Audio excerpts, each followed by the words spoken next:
Hello students, my name is C. Radhakrishna. I am senior lecturer in chemistry working at Government Polytechnic College Gadwal. We have started water technology. Let's try to recapitulate what we have learned in the previous class. Okay, before proceeding further, in the previous class we have seen the sources of water. Different sources of water we have seen in the previous class. Also, we have seen classified the hardness. That some certain samples of water like borewell water, sea water, they are all hard. This hardness we defined with reference to the action of soap on the water. Basically, what is soap? Soap is most commonly used soap is we call it as silent soap, which we use for taking bath. This soap is chemically sodium or potassium salt of a fatty acid, like most commonly used fatty acid is stearic acid, okay, C17H35 COOH. Soap is sodium or potassium salt of this sodium stearate or potassium stearate. Soap is so when water reacts with when soap is used with water, if it gives a ready lather, it gives a proficient lather immediately. That that water is called as soft water, and if the water doesn't give a proficient lather immediately, and the soap breaks down into small scum-like pieces on using water, mixing with water, it is called as hard water. Okay, that is called as hard water. So we define soft water as the water which gives a ready and permanent lather with soap is called as soft water. Example of soft water is rain water and distilled water. And hard water is defined as can be defined as the sample water that doesn't give a ready lather with a soap, that we call as hard water. What is the hardness due to? What causes hardness to the water? The hardness is because of certain dissolved salts present in the water. Okay, certain dissolved salts present in the water. These salts will react with the soap and cause precipitation of water, precipitation of the soap. Sodium stearate or potassium stearate are miscible with water or soluble in water, and they give lather. But these dissolved salts, especially the salts, these salts are calcium salts and magnesium salts. Most commonly found salts are, okay, they are calcium bicarbonate, magnesium bicarbonate, calcium chloride, magnesium chloride, and calcium sulfate, magnesium sulfate. They are the most commonly found salts in the water. These salts, what they do is, when they are present in the water, they react with the sodium stearate and displace sodium ions to form calcium stearate and magnesium stearate. While the sodium stearate is soluble in the water, this calcium stearate or magnesium stearate are insoluble in the water. So they form precipitate with soap, calcium stearate and magnesium stearate. They are insoluble. They come out of water as a precipitate. The scum you see when you use hard water is the same, calcium stearates and magnesium stearates. Since these are insoluble, they precipitate out. Since it's not becoming soluble in the water, so it doesn't give lather. Okay, so these dissolved salts, it is the dissolved calcium and magnesium salts which are causing hardness to the water. Okay, the formula of hard water also we have seen, hardness causing salts also we have seen. Calcium bicarbonate, CaHCO3 taken twice, magnesium bicarbonate, MgHCO3 taken twice. See, calcium and magnesium are bivalent, whereas bicarbonate ion is monovalent. That is why to neutralize 2 units of positive charge on the calcium and magnesium ions, two bicarbonate ions with unit negative charge will combine with it, so that the charge on the salt is 0 or it is neutral. Okay, so each calcium and magnesium ion combines with the 2 bicarbonate ions. Okay, likewise the calcium chloride CaCl2, magnesium chloride CaCl2. Here also the same explanation holds good. Chloride ion is monovalent, and likewise the formula of calcium sulfate is CaSO4 and magnesium sulfate is MgSO4. Here sulfate ion also carries a charge of -2 units. So single sulfate ion will nullify the charge on the calcium ion or magnesium ion. So they are equivalent, CaSO4 and MgSO4. These are the formulae of the salts that cause hardness to the water. Next we will proceed to classify the hardness into 2 types.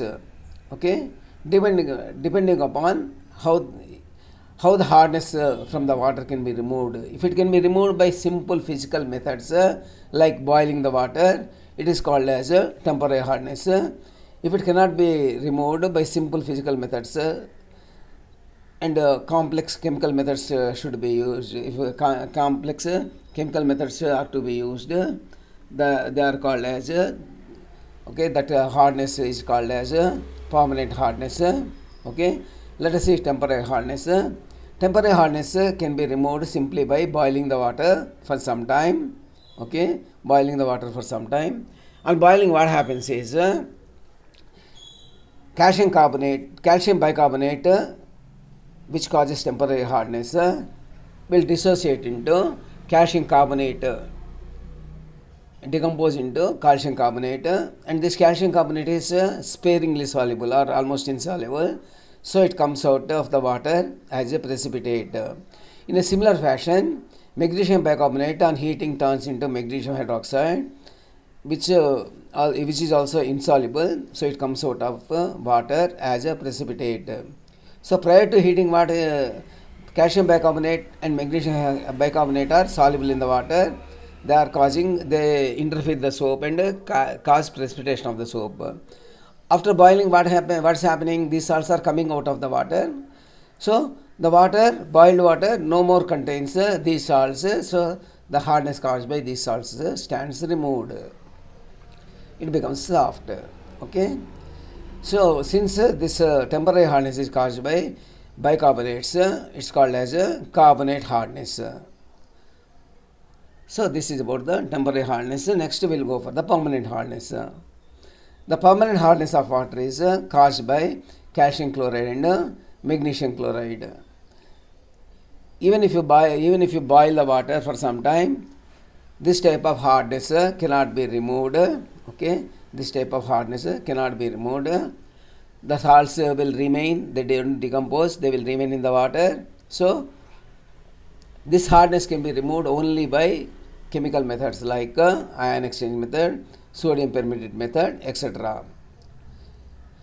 Since this permanent hardness is caused by sulfates and chlorides, it's called as a non-carbonate hardness also. It's also called non-carbonate hardness.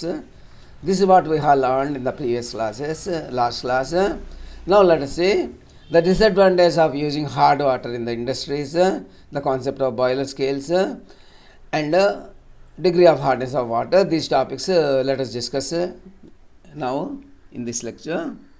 Okay. Now let us move. Let us see. See, we at home, if you don't have a geyser, we boil water for taking bath in a vessel. That vessel will be kept aside, used mostly in many houses just for boiling the water. Okay, just for boiling the water. So on boiling the water in the same vessel for many days, Okay, if you see inside of that vessel, you can find salts deposited there. These salts are the salts decomposed on boiling, that is which causes temporary hardness. Those salts will deposit on the surface of this container, inner surface of the container. They'll stick to the container. Okay, so this is what the salts will deposit on the inner surface of the boiler. That's what happens if you use containers in the containers used for the heating of water. In the boilers also the same thing happens. Okay, we'll come to that boilers later, a little later in the lecture. Have you observed the following? Sometimes the color shades of the cloths that we use, they are pale. Even new clothes also, they will be pale sometimes. Usually bright colors people prefer, bright and vibrant colors usually people prefer. Pale color shades usually not much preferred. Okay, sometimes paper we assume to be very smooth. Okay, sometimes the paper, if you can see on the back side of our fingers, they are more sensitive. Okay, with back side of our fingers, if you check, the paper surface is not that smooth as anticipated. It is a bit rough and it's not pure white color also. Some papers are not pure white colors. Okay, and in sugar also sometimes we find brown color sugar crystals instead of white color sugar crystals. We find brown color sugar crystals. Okay, so also we find deposition of salts on the inner surface of the containers which are used for heating.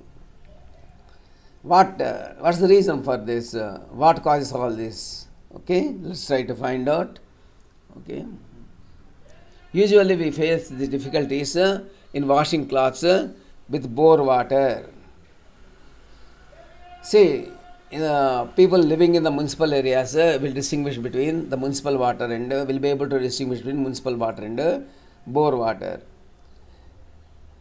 Washing of clothes becomes a bit difficult. They will not be totally cleaned if hard water from the borewell is used. This is because of dissolved salts in the bore water, which makes it, which causes hardness to this water, and this hardness causing salts will interfere with the cleaning action of the soap. It will not let much lather to form. Okay, actually this lather forming property is responsible for the cleaning action of soap. That's what this hardness causing salts will interfere with. Okay, salts of hard water are responsible for all these 5 hacks. Okay, as you are well aware, I am driving to the point that the salts present in the hard water are responsible for all these. Okay, pale shades of the cloths, rough surface of the paper, brown color crystals of sugar instead of crystal white. Okay, all these. Okay, they are responsible. The salts dissolved in the hard water are responsible for all these issues. Okay, so now let us discuss what are the disadvantages of using hard water in industries. In different industries, we will check. In laundry is the most commonly found. Maybe you may not be classifying it as industry, but okay, you can call it as laundry industry. Okay, it's on a small scale it operates. Anyway, if hard water is used for washing in laundry, see, the soap will not give lather so long as salts are present. Okay, so the salts present in the hard water will react with the soap and cause precipitation of the soap. The soap forms lather only after all these salts are precipitated out and removed from the water. So for this, a lot of soap will be consumed and wasted. This is one problem. So there is lot of waste of soap, okay, and more soap is also an environmental hazard. It will be washed into drains and lanes, okay. It will be an environmental hazard also. So calcium and magnesium soaps, this calcium and magnesium salts will react with the soap and form calcium and magnesium stearate, or calcium and magnesium soap also we can call it as, like sodium stearate we call as soap. We can call this as the precipitates formed as calcium and magnesium soaps. Okay. This calcium and magnesium soaps being formed as precipitates, they may stick to the cloth. They may stick to the cloth which we are washing, and they will form and spots and streaks. Forms spots and streaks on the washed cloths. So instead of removing the spots and streaks from the cloths, the soap itself is forming sort of spots and streaks on the cloths. So this is very annoying and counter against the very purpose we are using soap with the cloths. Okay. So in laundry industry there are two problems in using hard water. Okay, a lot of soap will be wasted, wastage of lot of soap, and the calcium and magnesium precipitates of soap which are being precipitated, which are being formed, they may settle down or stick to the cloth, and they may form spots and streaks on the cloths. This is directly against the very purpose we are using the soap. Okay. Next, if hard water is used in the textile industry, in the textile industry, what is these fabrics are thoroughly washed before applying color to them. Applying color to the fabrics is called as dyeing. D-Y-E-I-N-G, dyeing. D-Y-E, dye means color. Okay, D-Y-E-I-N-G, dyeing. Here it is wrongly spelled, typing mistake is there. Okay, so if you use hard water in the calcium and magnesium, precipitates of calcium and magnesium will stick to the fabrics. Okay, they will stick to the fabrics. Calcium and magnesium salts will stick to the fabrics, and when you dye, the area where these calcium and magnesium soaps are stuck to the fabric, even if they are very minute in size, at that place dyeing will not occur. Dye will not stick there, those places. See, actually on the fabrics you have certain reactive functional groups, and most of these dyes that we use are chemical dyes, azo dyes, like okay, they are chemical dyes. What they do is they will react with the functional groups, reactive functional groups present in the fabric. The functional groups present in the dyes will react with the functional groups present on the fabric, and they form a chemical bond and they will stick to the fabric. That's what happens. But when you use hard water, the calcium and magnesium soaps will stick to these functional groups, and dye cannot form any bond, so dyeing will not be applied at those parts, and because of this the fabric quality will be spoiled, so marketing will become difficult. Okay, so precipitates of simply putting, the precipitates of calcium and magnesium adhere to the fabrics and do not produce exact shades of color in dyeing. Also shades will not also be uniform throughout the fabric. Next, if hard water is used in the paper industry, if hard water is used in the paper industry, see, in the paper industry, plants and organic material is crushed and made into a ball, heap like thing, that's called as pulp. Okay, pulp is crushed organic material from plants. Okay, this pulp is thoroughly washed. Many times it is washed with the water to remove the impurities present. Okay, If hard water is used for this purpose of washing of pulp, paper making pulp, okay, again the same thing, the calcium and magnesium salts present in the hard water will get stuck to the pulp, reactive groups present in the pulp, and this reduces the quality of the paper produced. The paper may not be ultra smooth as we want it, and even it may not be white in color, it may have some brownish shade.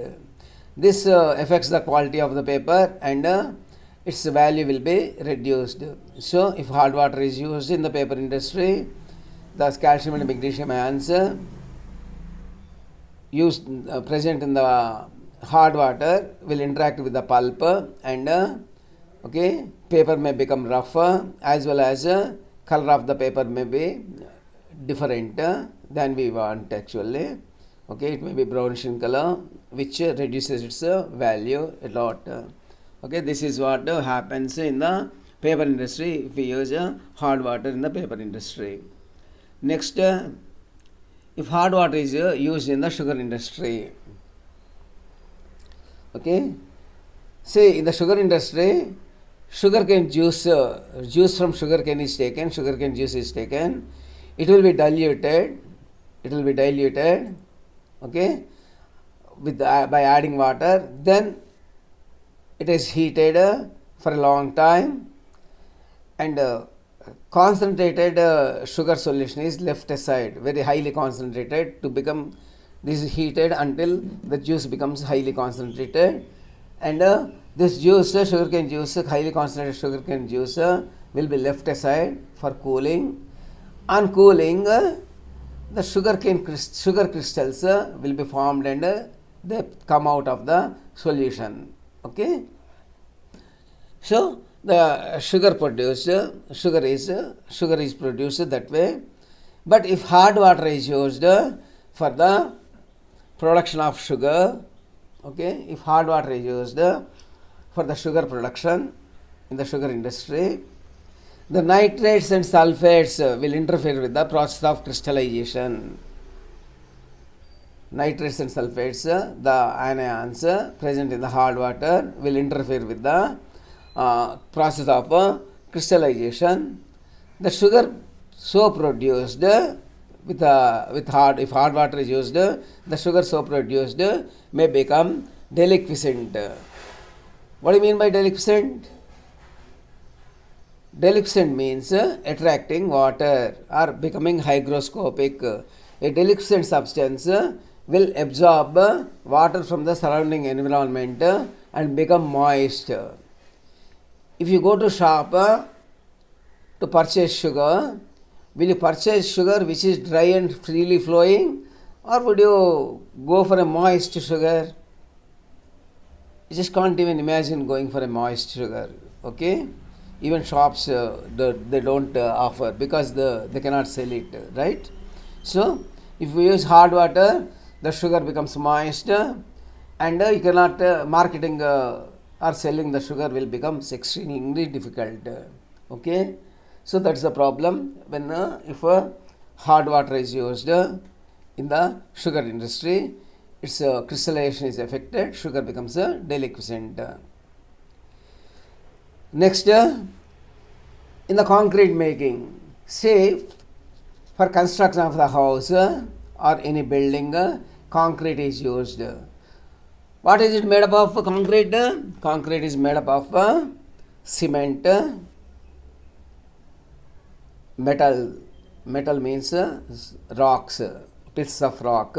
Okay, pieces of rock they are commonly referred to as metal. Okay, pieces of rock. Okay, let's take it as pieces of rock. Cement, piece of rock, sand, and water will be added to this, and it will be mixed thoroughly, and it will be used for pillars, to make pillars, to make roof, RCC roof, reinforced concrete roof. Okay, so reinforced cement concrete, that's called as okay.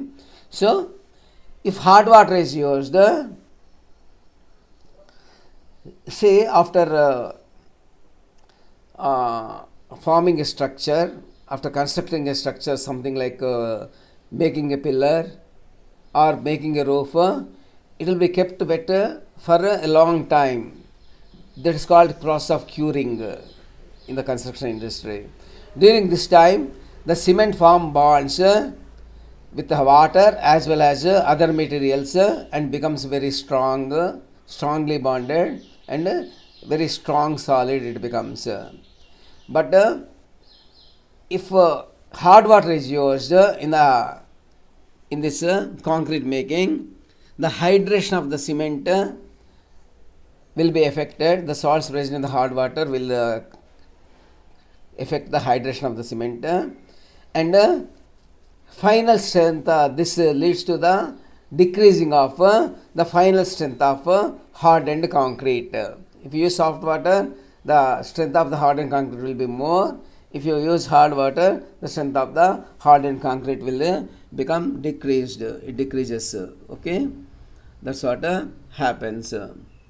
Okay, next we'll move on to if what happens if hard water is used in the pharmaceutical industry. If hard water is used in the preparation of medicines like drugs, injections, tonics, okay, they may produce undesirable products. Usually for these productions they use usually distilled water or at least soft water, but not hard water at all. Okay, drugs structure may change, injections the chemicals may structure may change, tonics may not be stable if hard water is used. So it is very difficult to overcome all these problems if you use hard water in the pharmaceutical industry. Okay, if you use hard water in the industrial boilers, see earlier I told you in the earlier part of this lecture, if you use hard water for boiling at home in the same vessel, see usually water will be boiled in the same vessel for taking bath. Maybe you will be boiling the water for each person, 4 members are there, for each person for 10 minutes, if you can say maximum of time. Okay, 40 minutes you will be using that that vessel for boiling the water. So if you touch the inner surface of the boiler with the back side of your fingers, which are sensitive, you can feel roughness on the inner surface of the vessel, okay, in which water is being boiled, which is used for boiling. Okay, so this what is this? These are the salts deposited by using the hard water. The hard water the salts in the hard water will become decomposed, and if you use regularly this for over a period of time, the salts will deposit. But in industry, what they do is they use huge boilers, boilers of the dimensions of big rooms in the college. In our college, not just our classroom, double the classroom or even better, even more. Such big boilers will be used for boiling the water. Steam is produced at high pressure. Okay, if you keep on boiling, okay, steam will accumulate and the pressure will increase. This steam will be channelized to various parts of the industry. Okay, channelized to various parts of the industry where through insulated tubes where heating is required. And the industries, most of the industries work in 3 shifts. Okay, they work in 3 shifts, 24 hours a day. So since they work 24 hours a day, the steam has to be generated all the throughout the day, 24 hours a day, 7 days a week, and throughout. So it there is no remission. They keep on working. They keep on boiling the water for generation of the steam. The process goes on and on without any interruption. The process has to go on. So if we are seeing that if you use the vessel for boiling the water, okay, for 40 minutes at home, we could see that there is deposition of salts on the inner surface of the vessel. if you boil the water for 24 hours a day and continuously like that for months together, what happens? Obviously, if hot water is used, there will be deposition of salts on the inner surface of the boiler. Okay, thick line of thick formation of salts deposition will be there. Okay, this may lead to corrosion of the boiler. This will lead to corrosion of the boiler. Corrosion of the boiler means the boiler metal becomes reacts with this salts and slowly the strength of the boiler wall will decrease, will diminish. Okay, when the boiler wall strength diminishes, it some of the places. Okay, some of the places. What happens is the because of the high pressure of the steam being produced, sometimes because of the weakening of these walls, the boiler may suddenly burst. Okay, boiler may suddenly burst, suddenly burst and explode, causing loss of property as well as loss of life. Okay, next, priming and foaming can also happen because of these salts. Okay, caustic embrittlement. This caustic embrittlement is also like just like our corrosion of the boiler. Okay, so these salts, thick salts layers which are deposited on the inner surface of the boiler, they are called as scales. They are termed as scales. Okay, see, these scales are formed on the inner surface of the boiler. We are supplying heat to the outer surface of the boiler. These scales are sitting in between the water which is to be boiled and the surface of the boiler. They are preventing the surface of the boiler coming into contact with the water. They are sitting in between as a barrier. And mostly these scales are non-conductors or bad conductors of heat. Because these are bad conductors of heat, you require to supply far more heat to boil the water and bring it to steam. So obviously, when you are doing it, running the process for 24 hours a day, there will be lot of wastage of fuel. Okay, lot of wastage of fuel. There is a possibility of boiler explosion, caustic embrittlement, priming and foaming, corrosion of the boiler walls. All these problems are there. All these problems arise because of deposition of salts on the boiler walls. Okay, so it's not at all advisable to use hard water in the industrial boilers. Okay, this is due to precipitation of calcium magnesium salts on the inner surface of the boiler walls. You must have heard about NTPC, National Thermal Power Corporation.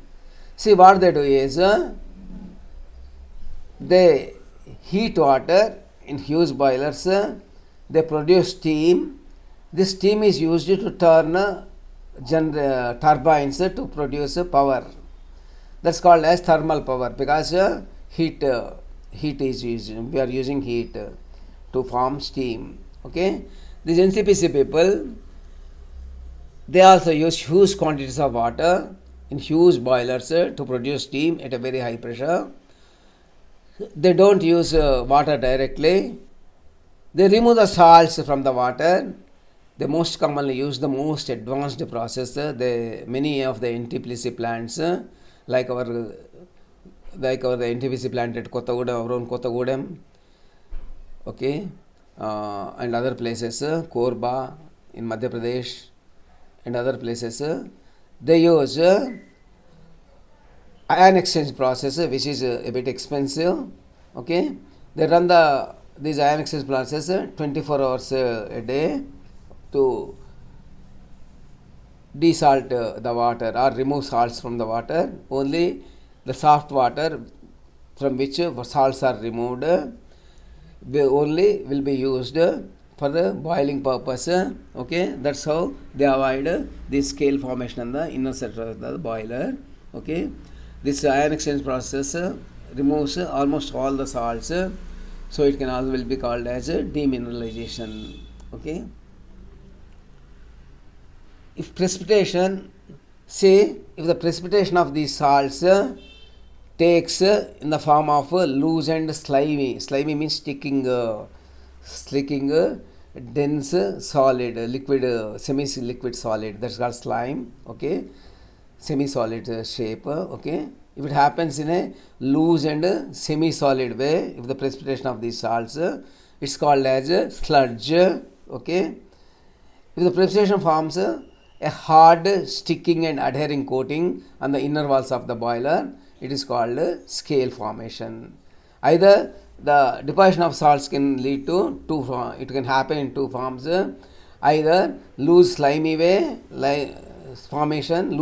formation which we call as sludge, or hard sticking coating on the inner surface, that's called as a scale. Okay, so this is about the applications of hard water, disadvantages of hard water in the industries. Say this is most commonly asked as a essay question. Okay, essay question, very easy to remember.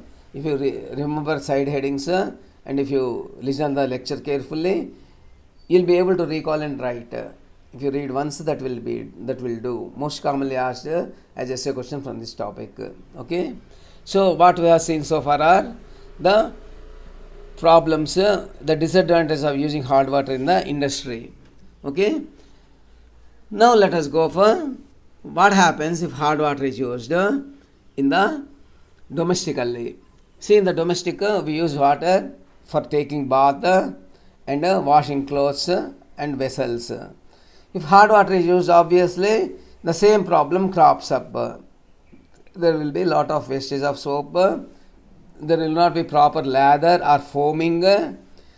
See, the cleaning action of soap is proportional to the lather it forms or foam it forms. So, if hard water is used, there will be less lather or less foam because of the salts present in the hard water will interfere with the foaming. Okay, and cause precipitation of the soap. So, cleaning action will decrease, cleaning action of the soap will decrease, and there will be lot of wastage of soap. And see, we use water for cooking also. See, we are seeing that hard water contains salts. If salts are dissolved in a sample water, it becomes not just water, it becomes a solution. Okay, pure water is a solvent, we can call as solvent, and salts dissolved water we can call as a solution. Always a solution boils at a higher temperature than the pure solvent. Okay, always solution boils at a higher temperature, okay, than the pure solvent. So here if you use hard water for cooking food, okay, what's happening, you are not using a pure water or solvent, but you are using a sort of solution for cooking. This boils at a higher temperature. To bring it this solution or hard water to boiling point, you need more fuel than if you use okay, pure water or soft water. You can use less fuel, you can bring it to boiling by consuming lesser fuel. So there is a wastage of fuel if you use domestically hard water for the cooking. Okay, hard water also causes health problems, like they combine with other food stuff and cause salts. These salts may sometimes unfortunately may deposit in the kidney, and they may be exhibited in the form of, they may cause problems as kidney stones. They may cause all these problems, they may, we are saying, but it's not as such harmful, it's not toxic. Hard water is not harmful or toxic. Okay, there are problems in using hard water, but hard water can be consumed in the absence of soft water with caution. Okay, it's not as such a hard water by itself is not harmful. Okay, now we'll move on to degree of hardness. Degree of hardness. Say the amount of salts dissolved, the amount of solute dissolved in a solvent is called as a concentration. Okay, if the concentration more, we say that more solute is dissolved in a given volume of solution. If the concentration is less, we say that less solute is dissolved in a given volume of solution. Okay, so the concentration expresses the amount of solute dissolved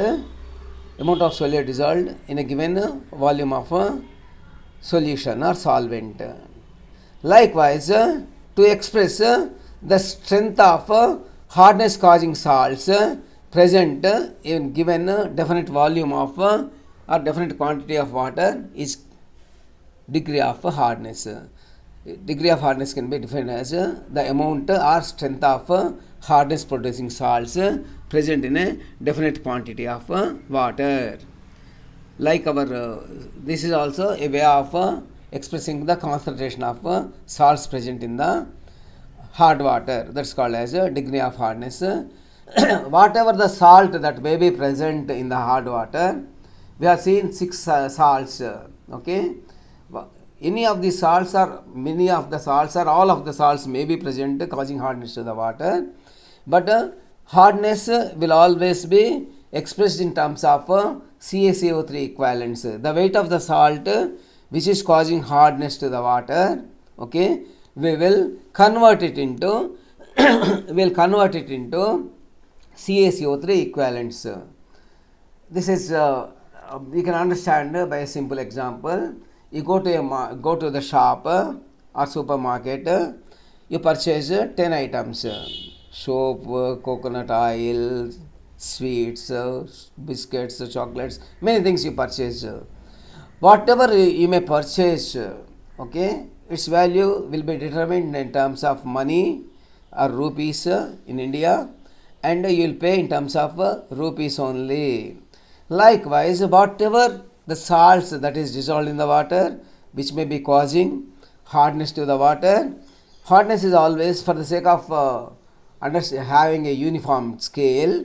Okay, we will express this hardness in terms of the hardness will be expressed in terms of CaCO3 equivalents. Okay, we also see a formula to convert. See, there may be different salts. Okay, so for the sake of uniformity, you are expressing in terms of CaCO3 equivalents. So there must be a formula to convert the strength of these salts into CaCO3 equivalents. Okay, right. The hardness of water in terms of CaCO3 equivalents is equal to weight of the salt divided by gram molecular weight of the salt into 100. Weight of salt divided by gram molecular weight of the salt. Okay, weight of the salt into gram molecular weight of the salt into 100. Okay, this 100 is taken, calcium carbonate is taken precisely because its gram molecular weight is 100, a round figure. We have taken it as a calcium carbonate as a standard, and we are expressing the all other hardness causing salts in terms of CaCO3 equivalents. So we can easily convert. If you know the weight of the hardness causing salt present in the given volume of water solution or hard water, you can easily convert it into the easily convert it into CaCO3 equivalents by the formula. We take the weight of the salt divided by gram molecular weight of that particular salt. For example, if magnesium chloride is causing hardness, okay, we take the weight of magnesium chloride salt, the amount of magnesium chloride salt present in the sample water, and divide it by gram molecular weight of magnesium and multiply it by 100. That gives us the CaCO3 equivalents of hardness of that magnesium chloride. Okay. Yeah, 100 parts by weight of CaCO3 is equivalent to the gram molecular weight of the salt present. Okay, so in that way, the 100 parts by weight of CaCO3 equivalent is equivalent to 162 parts of calcium bicarbonate. Okay, 146 grams of magnesium bicarbonate, 111 parts of CaCl2, 195 parts of magnesium chloride. Okay, 136 parts by weight of all these parts by weight. All these are parts by weight. Calcium carbonate is also 100 parts by weight. So instead of taking 100 parts by weight, you can also take as 100 grams. Okay, in terms of grams also, you can replace parts by grams also. So 100 parts of CaCO3 is equivalent to 160 parts of calcium bicarbonate, 146 parts of magnesium bicarbonate, 111 parts of CaCl2, 95 parts of MgCl2, 136 parts of weight of CaSO4, 120 parts by weight of MgSO4. Okay, all these numbers are the molecular weights of corresponding salts, gram molecular weights of corresponding salts. Okay. Summary. What have we learnt in this class? We have learnt the disadvantages of using hard water. Disadvantages of using hard water in industry. Okay. In laundry, there is lot of wastage of soap and spots and streaks may develop on the clothes washed with hard water. So instead of removing the spots, the soap itself is causing the spots. That's a very horrible situation to encounter, come across. Next, in textile industry, again the textile industry, dyeing, that is coloring the fabrics will not be proper if hard water is used in the textile industry to wash the fabric. Okay, there may form the calcium and magnesium stearates may stick to the cloth and dyeing will not be proper. Okay. Next, in the paper industry, if you use hard water in the paper industry, okay, use hard water in the paper industry to wash the pulp, the paper will not, the coming out paper quality will be affected, like the paper may not be ultra smooth, the color of the paper may be brownish or different than white, pure white color.